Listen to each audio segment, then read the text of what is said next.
It started with a laugh. Not the kind that warms you, but the kind that cuts. The kind that makes the air around you sharp, that tells you someone bigger, older, stronger has already decided you don't matter. Maya Carter was only 12 years old. She wasn't in a courtroom or a battlefield or any place you'd expect a test of courage. She was in a shoe aisle, sneakers stacked high, fluorescent lights buzzing overhead inside a Dick's Sporting Goods at the South Hills Mall in Charlotte. Just a kid trying on shoes, talking with her best friend. Her voice was light, casual, the way kids brag sometimes without even realizing it. "My mom's not picking me up until she's done at Fort Liberty," she said, flipping a shoebox lid shut. "She's in Special Forces, so sometimes her schedule's crazy." Her best friend, Lena Torres, froze for a second, eyes wide. "Wait, like, she's in the army? Actually fighting?" "Yeah." Maya shrugged like she was talking about what she ate for breakfast. "She's Sergeant Major Dana Carter. She just got back from overseas." It should have been just another brag. A small moment between two kids in the middle of a store. But the moment twisted when someone else heard it. A laugh cut through the racks of hoodies. Sure. Dismissive. The kind that makes your stomach drop. A man leaned against a rack of Under Armour sweatshirts. Jeans, Panthers t-shirt, badge clipped to his belt like a trophy. Off-duty, but the weight of his presence pressed heavy in the space. Officer Greg Turner. He shook his head, smiling in that way people do when they're not really amused. "Special Forces? Come on, kid. I've been in law enforcement 20 years. I know the type. And there's no way your mom's one of them. Especially not," his eyes narrowed. "Especially not someone like her." The words hit harder than a slap. Maya's face flushed, her lips pressed into a thin line. Around her, strangers pretended to browse. A mother with a toddler lingered over socks. Two teenagers whispered near the baseball gloves. Lena leaned close, whispering, "Just ignore him. He doesn't know." But ignoring wasn't an option. Officer Turner wasn't finished. He chuckled louder now. "Look, kids make things up. My boy once swore his dad was Spider-Man. Cute but not real." Maya shoved the shoebox back on the shelf, the scrape of cardboard loud in the silence. She wanted to defend her mom, to say everything she knew was true. But her throat locked. "Because it's true," she whispered finally. That small defiance pulled more laughter from him. Turner looked at the strangers circling, almost inviting them in. "See? That's what I'm saying. Cute story. But fairy tales are still fairy tales." The word landed like a blow. Fairy tale. Maya's mom wasn't a fairy tale. She was flesh and blood, calloused hands, medals in a shadow box on their living room wall. She was the woman who tucked Maya in one night and disappeared into the desert the next, risking her life where most men never dared go. But under the fluorescent lights of a shoe store, Maya couldn't prove it. And Turner knew it. "Tell you what," he said, tapping his badge with a grin. "If your mom's really in Special Forces, maybe she should come down to the station. We could use a laugh." Maya's chest tightened. Her hands trembled. But her voice cracked out anyway. "You don't know anything about her." For a second, his grin faltered. Then it came back, smug as ever. "Sure, kid. Whatever you say." The strangers didn't step in. No one said, "She's right." The silence pressed heavier than the man's laugh. Lena tugged her sleeve. "Maybe we should go outside." But Maya stayed frozen. Sneakers rooted to the linoleum. Because this wasn't about being embarrassed anymore.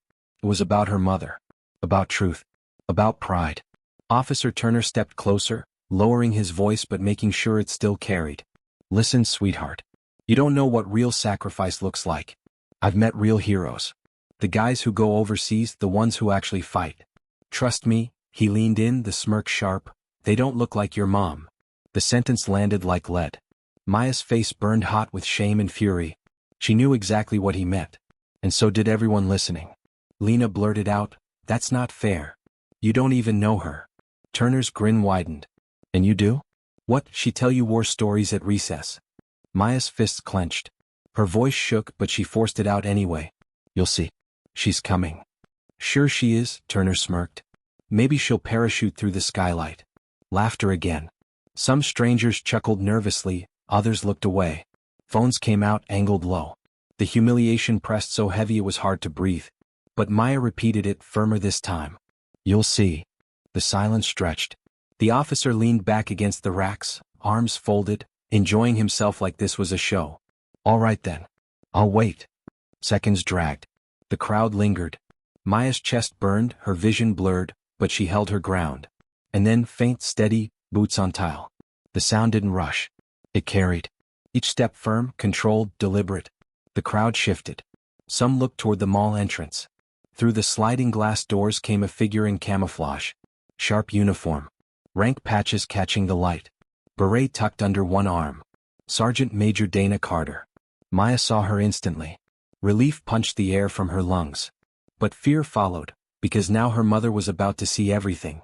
Dana moved with purpose, boots striking the floor in rhythm that made people step aside without her asking.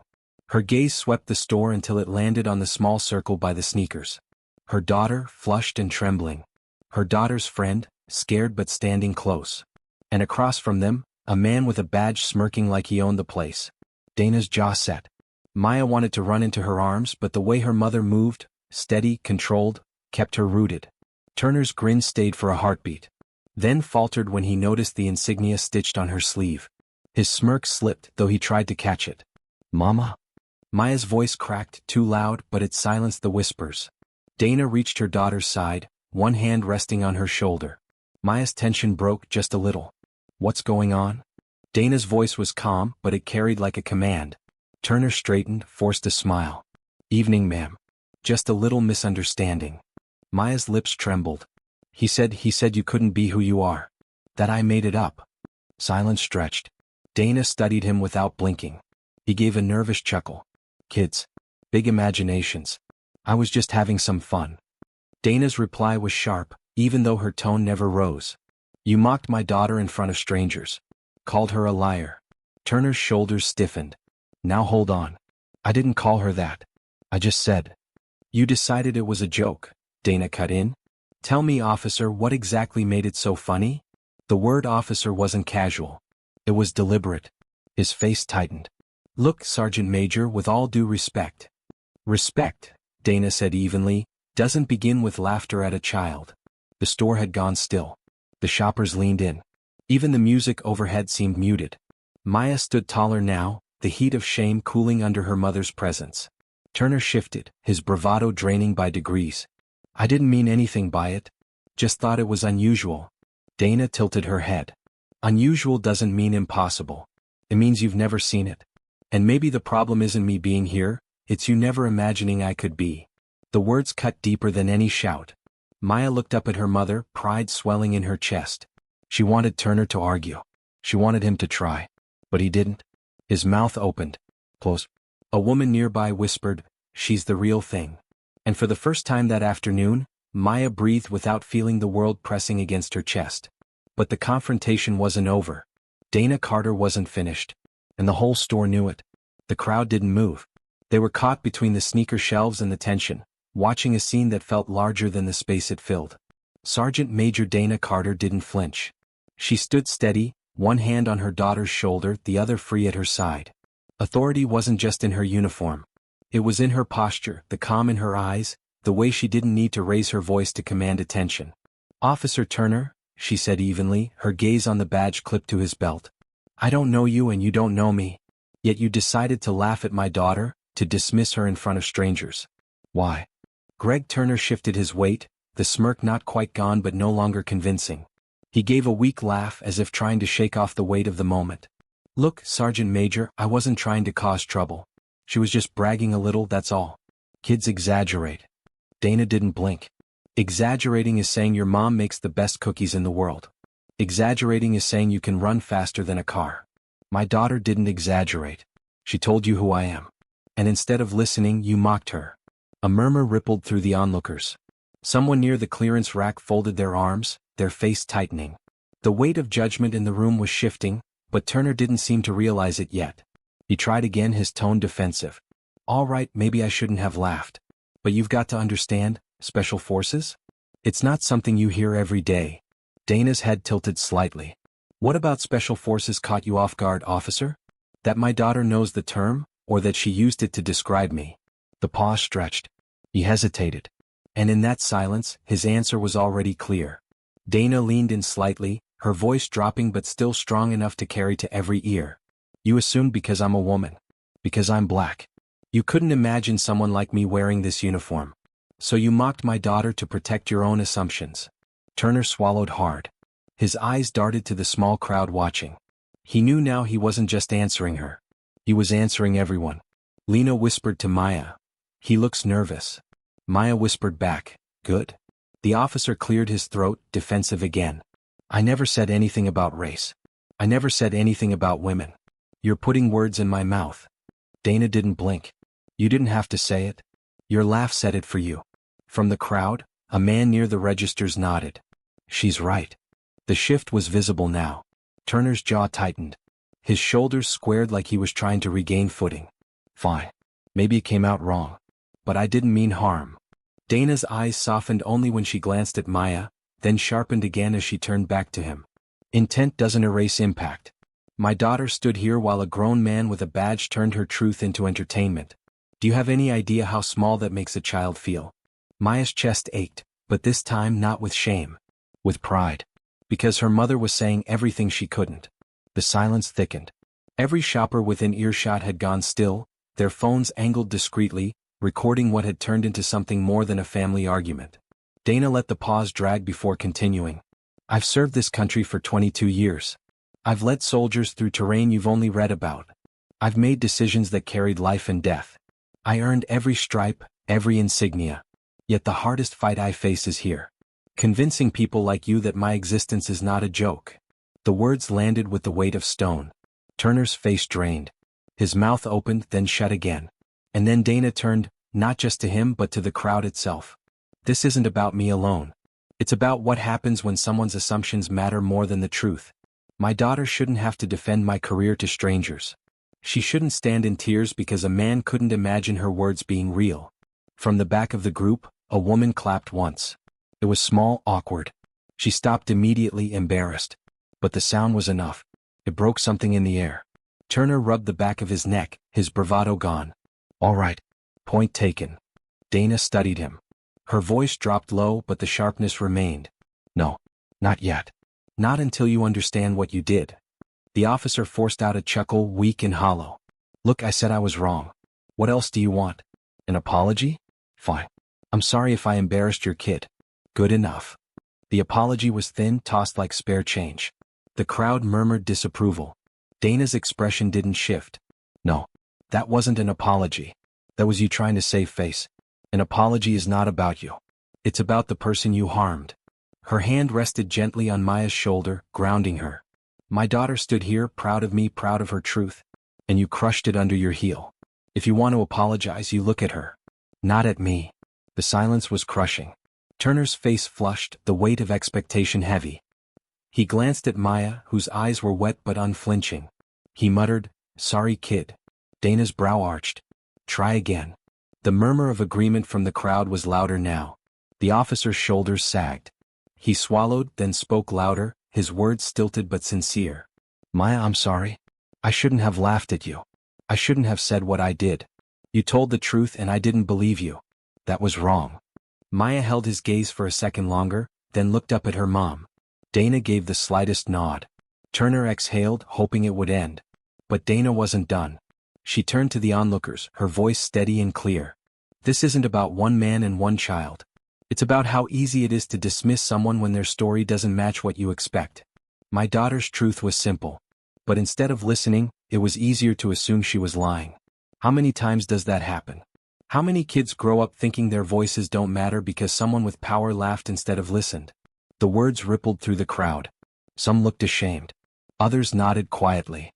Everyone felt the weight of it. Lena squeezed Maya's hand. "She's amazing." Dana looked down at her daughter. "Maya, you never have to be ashamed of telling the truth. Not about me. Not about anything. If someone can't handle it, that's their weakness. Not yours." Maya's throat tightened, but this time it wasn't from humiliation. It was relief. Vindication. Pride. Turner shifted, his face crimson, muttering, "I already said I was sorry." Dana's eyes stayed on him. "Then live like it. Next time you meet a child proud of their parent, don't strip it away. Let them keep it. Because once you take that from a kid, it's not easily given back." The silence that followed was thick. Then, unexpectedly, someone near the registers clapped. Another joined. Within seconds, soft but steady applause filled the store. Turner's face burned. He gave a stiff nod, retreating toward the exit. No longer the man in control. Just another man who had been schooled in front of strangers. Maya turned to her mother, her voice trembling but strong. Thank you. Dana bent slightly, meeting her eyes. No, Maya. Thank you. You spoke the truth when it wasn't easy. That's braver than anything I've done in uniform. The words wrapped around Maya like armor. For the first time that day she believed it.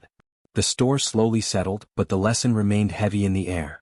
The people who witnessed it wouldn't forget. And neither would Maya. But what she didn't realize yet was that this moment, this clash in the middle of a mall, was only the beginning of a story she would carry forever. Because the truth wasn't just defended. It was carved into everyone who watched. And life, with its way of testing us in moments we don't expect, was far from finished with Maya Carter. The applause didn't roar. It wasn't thunderous or wild. But it didn't need to be. It was steady, low, and real, the kind that meant people understood. That they had seen something shift. Sergeant Major Dana Carter stood still, one hand still resting on her daughter's shoulder, her posture calm. Officer Turner was already gone, retreating down the main aisle of the mall with his head down. The crowd slowly broke apart, but not without glances, not without whispers that hung heavy in the air. Maya felt the weight in her chest finally loosen. Her body was still trembling, but it wasn't from humiliation now. It was from release, from the sudden drop after carrying something so heavy. Her best friend Lena was practically vibrating beside her. Maya. Oh my God. That was like a movie. Your mom just destroyed him. Maya gave a weak laugh, her lips still trembling. She didn't yell. She didn't have to. Dana gave both girls a look, sharp but warm. Come on. We're leaving. But leaving wasn't simple. Not now. As they walked down the aisle, past racks of baseball gloves and displays of water bottles, people moved aside. Some nodded. Some whispered thank yous. A woman carrying a shopping basket paused just long enough to say, "Thank you for your service. And for what you said." Dana gave a short nod, but her face didn't change. Her hand stayed on Maya's shoulder, steady. Firm. They walked out into the main mall corridor, the sound of their footsteps swallowed up by the echo of chatter, the scent of food from the court drifting close. But Maya felt taller than she ever had.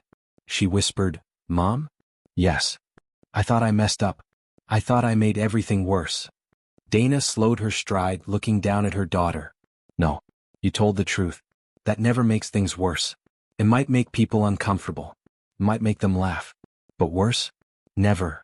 Maya swallowed, the sting in her throat fading now into something different. Relief. Pride. Lena chimed in quickly, her voice still buzzing. "He was wrong about everything. Everyone saw it. Everyone knows now." Dana didn't answer immediately. Her boot struck the tile, steady.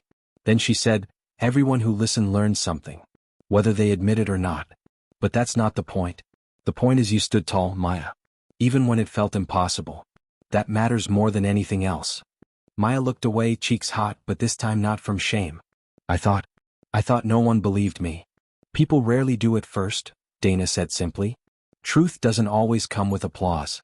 Sometimes it comes with silence. Sometimes with laughter. But you stand with it anyway. Because it's yours. And no one else's." The words sank deep, carving themselves into Maya's chest. She didn't know it yet, but those sentences would stay with her for years. They reached the food court, the scent of pizza and pretzels mixing with the sharp smell of cleaning spray. People still glanced. A few even nudged each other, whispering. Phones had caught it. Maya noticed, out of the corner of her eye, the glow of screens still angled at them. Lena whispered, "Do you think it'll end up online?" Maya froze. She hadn't thought of that. Dana glanced at them both. "Maybe. Doesn't matter. What matters is how you carry yourself when you can't control what people say." But it did matter to Maya. At least, in the way things matter to kids. The thought of strangers watching, replaying, judging, it made her stomach twist. She didn't say it though. Not yet. Instead, they stepped outside into the evening air, the parking lot buzzing with headlights and engines, the sky streaked with the last blush of sunset. Dana unlocked the car, her boots crunching against the asphalt. They slid inside, Lena climbing into the back seat while Maya settled into the passenger side. The air smelled faintly of leather and the pine-shaped air freshener dangling from the mirror. Dana didn't start the car right away. She turned, her eyes on Maya. "Tell me exactly what happened." "Every word." Maya's throat tightened. She looked at her mom's face, the same face she'd seen leaving for deployments, the same face smiling in photographs in uniform, and she felt the weight of the afternoon all over again. But she forced herself to tell it. The laughter. The smirk. The way he said fairy tales. The way no one defended her.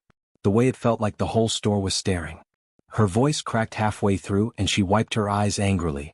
I didn't make it up. I didn't.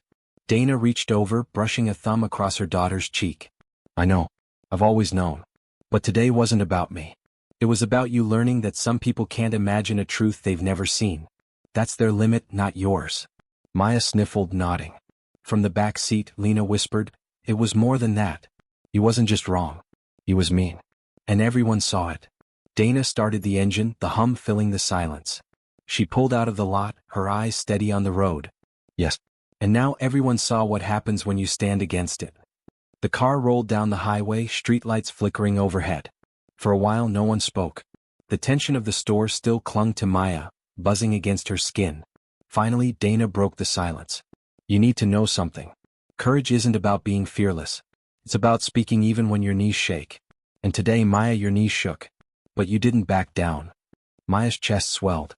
She whispered, I was so scared. Dana glanced at her. So was I. Every soldier is. But fear doesn't make you weak. It makes you ready. The words settled over the car like a blanket. For the first time since the ordeal began, Maya smiled. Small, faint. But real. Lena leaned forward from the back seat, her grin wide. You realize everyone at that store is going to talk about this forever, right? You and your mom you just taught them something. Maya looked out the window, the city lights blurring past. She whispered, I hope they learned. She didn't know then just how far the lesson would spread. She didn't know that before the night was over, the video from that store would be online, shared by strangers, dissected by voices she'd never meet. All she knew was that the laughter had ended, and the truth had stayed. But the world doesn't stay quiet when a moment like that hits. By morning, it would no longer be just a story inside a sporting goods store. It would be something else. Something larger. And Maya Carter's truth was about to echo far beyond the walls of South Hills Mall. By the time Maya opened her eyes the next morning, her phone was buzzing. Not once. Not twice. Over and over. Lena had texted her before sunrise. It's online. Maya sat up in bed, her heart racing. Her hair was tangled, her eyes heavy, but adrenaline hit fast. She tapped the screen. Dozens of notifications lit up. Messages, tags, videos. Clips from the sneaker aisle at Dick's Sporting Goods had spread overnight, grainy phone footage showing her standing small and trembling while Officer Greg Turner smirked and laughed. Then her mother walking in, calm, steady, uniform sharp. The internet had already chosen its side. Comments flooded under the shaky videos. That officer should be ashamed. What a woman. What a mom. That kid's going to remember this forever. This is why representation matters. Maya's stomach twisted. Relief and fear tangled together. People she'd never met, thousands of them, had seen her at her most humiliated. But they'd also seen her mom. They'd seen the truth. She carried the phone downstairs, where the smell of coffee drifted from the kitchen. Dana Carter sat at the table, uniform jacket hanging on the back of her chair, dressed down in a t-shirt now, but posture still sharp. She was scrolling her own phone, jaw set. Maya froze. Mom, it's everywhere. Dana looked up, her expression unreadable. Then she slid the phone across the table. The screen showed the same clip Maya had watched in bed. The same moment replaying for the world. I know, Dana said. Maya's voice wavered. Are you mad at me? For saying it? Her mother's gaze softened. No. I'm proud of you. You spoke the truth. What the world does with it now is beyond our control. Maya's chest tightened. But everyone saw me cry. Dana reached over, her hand steady on Maya's wrist. And everyone saw you stand. Don't confuse the two. Tears don't erase courage. The words hit deep. But the day wasn't done with them yet. By afternoon, the story had moved beyond clips. Local news stations replayed the video. Anchors explained who Dana was, her service record, her rank, her deployments. Some mentioned how rare it was for women, especially black women, to rise to sergeant major in special forces. Social media accounts with millions of followers reposted the footage with captions like, "Respect costs nothing." Dana's phone rang endlessly. Some calls were old friends from the army, their voices filled with pride. Some were reporters. Some were strangers, leaving voicemails thick with gratitude or outrage. But the one call that made Dana's shoulders stiffen came just before dinner. It was from the police department. Maya sat at the kitchen table, fiddling with her fork as she watched her mom take the call. Dana's face didn't move, her tone clipped and professional. She ended the call quickly, then sat back down. They've opened an internal review, Dana said simply. Maya blinked. For him? Dana nodded once. Actions have consequences. Sometimes slow, sometimes quiet, but they come. Lena, who had come over after school, whispered, "He's in trouble." Dana didn't smile. "He's accountable. There's a difference." The next few days blurred. Everywhere they went, people recognized them. At the grocery store. At the gas station. Some whispered. Some spoke out loud. One woman near the produce aisle had said, "Thank you. My daughter needed to see that." But not every look was kind. Some carried skepticism. Some carried envy. Maya noticed them even if no one said anything. She felt the weight of being seen in a way she never had before. One evening, a news crew showed up outside their house. Dana shut the blinds, her voice calm but firm. "We live our lives. Nothing more. Nothing less." But inside, Maya couldn't stop replaying it. Not the videos. Not the news reports. The moment. The laughter. The silence of strangers. The fire in her mother's voice. It all clung to her. Finally, late at night, sitting cross-legged on her bed, Maya whispered into the dark, "Why did he laugh at me like that?" Dana's voice came from the doorway. She'd been leaning there, watching her daughter wrestle with the question. "Because he couldn't imagine your truth. And when people can't imagine something, they try to shrink it. They laugh. They dismiss. They push it away instead of facing their own limits." Maya's voice cracked. "I hate that it worked. I hate that I almost believed him." Dana stepped inside, sitting on the edge of the bed. "That's the battle, Maya. Not bullets. Not bombs. Belief. If they can make you doubt yourself, they don't need to do anything else. That's why you fought back when you said, 'You'll see.' That's why you won." Maya's eyes burned, but she didn't look away. But it hurt. Her mother nodded. Courage always does. The silence in the room stretched, but it wasn't heavy this time. It was steady. Over the following weeks, life didn't return to normal. Not exactly. But it settled into something new. Turner's name appeared in headlines, paired with phrases like "under review" and "disciplinary action pending." The video spread wider before fading into the endless cycle of the internet. But inside their home, the lesson stayed. Maya no longer hesitated to talk about her mom. She didn't whisper it, didn't soften it. At school, when someone asked about the video, she lifted her chin and said, "Yes, that was me. That was my mom." Some kids were curious. Some were impressed. Some rolled their eyes. But it didn't matter anymore. Because the laughter that once silenced her had already been met. And it had lost. One evening, weeks later, Dana sat with her daughter on the porch. The air was cool, the sky bleeding into dusk.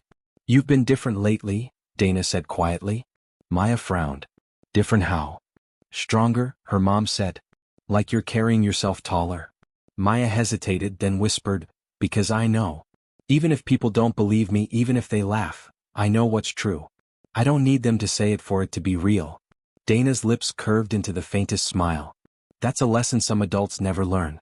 You've learned it at 12. That's a gift."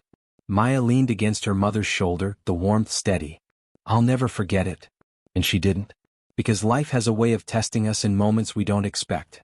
Sometimes those moments happen under fluorescent lights, between shoe racks and strangers. Sometimes they happen when the laughter is loudest and your voice feels smallest. But Maya Carter had learned something that day. Never let anyone laugh you out of your own truth. Because truth doesn't need permission. It only needs courage. And courage, as her mother always said, isn't about not being scared. It's about speaking anyway. The mall was long behind them. The story had been told and retold. The applause had faded. The internet had moved on. But inside Maya's chest, the lesson stayed. Heavy as armor. Light as breath. She would carry it always.